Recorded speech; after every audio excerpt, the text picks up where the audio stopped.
Donc, il y a une façon de le faire. C'est sûr que ça prend une base. Moi, j'ai écrit un livre d'environ 1000 pages sur la question il y a 4 ans, justement, parce que moi, je suis extrêmement visuel. Puis quand j'ai bâti mes modèles il y a 5 ans, mes nouveaux modèles macro il y a 5 ans, il a fallu que je mette tout ça par écrit.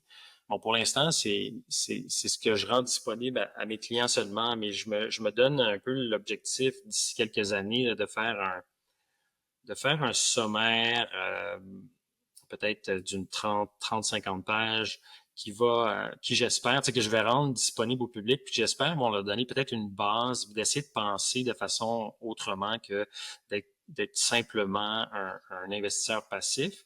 Je pense que quand tu sais, moi, tout le temps que ça m'a pris, je pense que ça prend 10 000 heures avant de devenir un professionnel dans tout ce qu'on fait. Mais pour monsieur, madame, tout le monde, il y a quand même moyen de passer, je pense, 5 heures, peut-être 5 heures par jour et, Par jour? excuse-moi, par semaine, Ah oui, ok.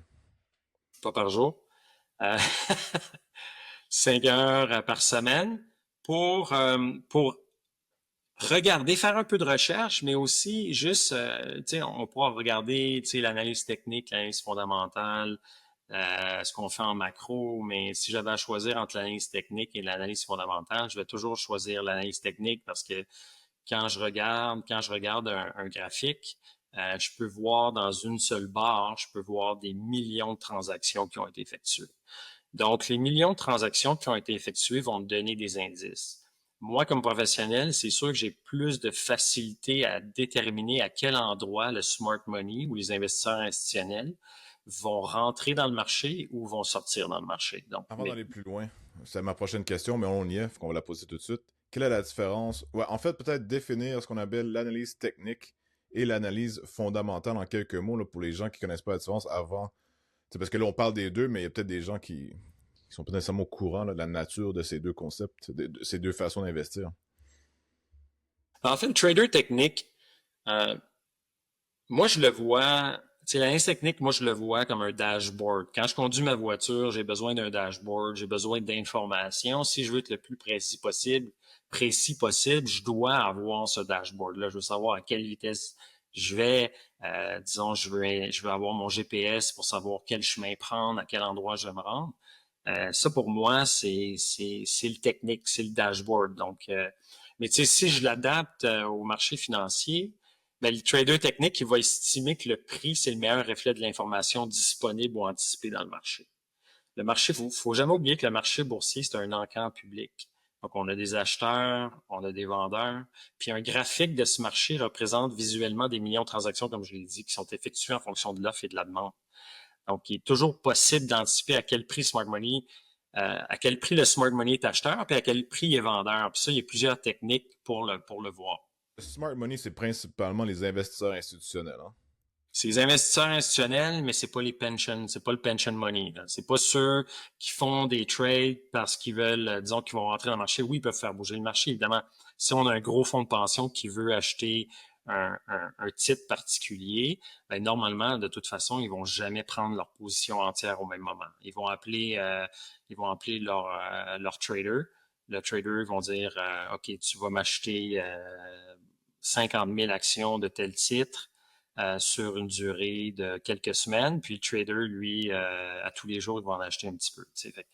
Fait que ça, c'est un fonds de pension, on va agir comme ça. Le smart money, je regarde plus à court terme, donc on va parler plus de hedge funds qui vont prendre des positions un peu plus rapidement dans le marché, mais qui vont faire bouger le marché.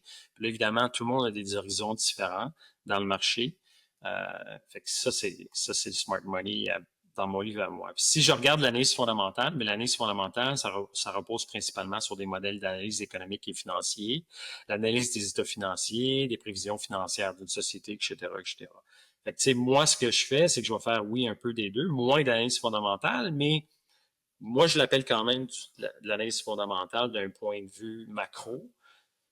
D'un point de vue macro, je vais prendre en compte à la fois les aspects techniques fondamentaux, mais aussi des considérations additionnelles comme les taux de change, les taux d'intérêt, l'inflation, les facteurs de risque, incluant la géopolitique, le déchiffrage de la véritable intention des décideurs à l'opposé du discours public. Fait que quand je dis le déchiffrage de la véritable intention des décideurs à l'opposé du discours public, C'est super important parce qu'il faut garder en tête que le politicien ou le représentant ou le décideur, il y a des choses qu'il peut pas dire au public. Puis ça, on doit le réaliser. Donc, moi, j'essaie de déchiffrer c'est quoi sa véritable intention. Par exemple, en ce moment, c'est un jeu super intéressant avec ce qui se passe aux États-Unis, de voir les décisions prises par l'administration Trump. C'est sûr que moi, j'essaie de lire entre les lignes. Je pense que avec l'expérience, on arrive mieux à le faire. Aussi, c'est de comprendre le pouls des investisseurs, des consommateurs, des CEO d'entreprises, des décisions du pouvoir politique. Comprendre les conflits d'intérêts, parce qu'il y a toujours des conflits d'intérêts, puis comment ça peut influencer les décisions, puis les actions qui peuvent en découler, les cycles économiques, évidemment, super important, les tendances historiques. Comprendre l'histoire, être historien, puis on va en parler. J'aime beaucoup Russell Napier. Pour les gens qui connaissent pas Russell Napier, c'est vraiment un stratège de marché macro également, mais avec une base d'histoire financière. Un ancien avocat, mais qui est devenu hedge fund manager aussi. Qui est vraiment, faut vraiment aller écouter et regarder Russell Napier sur YouTube. Il y a des choses vraiment intéressantes à dire. Et finalement, les facteurs de risque aussi, c'est super important. Le trader macro, c'est un grand généraliste. Il va posséder un esprit réaliste, dépourvu d'émotions, le plus possible. Évidemment, je suis un être humain, j'ai des émotions. Je vais me faire prendre de temps à autre comme tout le monde. J'ai du FOMO, comme tout le monde, de temps en temps. Fear of missing out. Ouais. Euh, Peut-être définir un peu ce que c'est. Hein. Ben, c'est-à-dire, c'est de la nature humaine, à un moment donné, tu sais, si on manque, tu sais, vendredi dernier, par exemple, le marché a perdu entre 2 et 3%. Moi, j'avais des ordres de vente, je voulais aller short le marché, puis je voyais le marché descendre, puis je mettais des offres un peu plus haut pour essayer de rentrer dans le marché, mais quand le marché est aussi faible, il faut aller vraiment market. Ça veut dire il faut rentrer vite, puis pas se poser de questions, il faut quasiment se fermer les yeux. Mais moi, j'aime ça avoir un meilleur prix, donc je travaillais pour aller avec mon offre pour avoir une meilleure offre pour rentrer dans le marché. Puis j'ai jamais été frappé. Donc je voyais le marché descendre. Puis j'étais comme oui, j'avais certaines positions dans le marché qui profitaient, mais j'aurais voulu être plus agressif et c'est pas arrivé. Donc c'est sûr que tu as une sensation de frustration.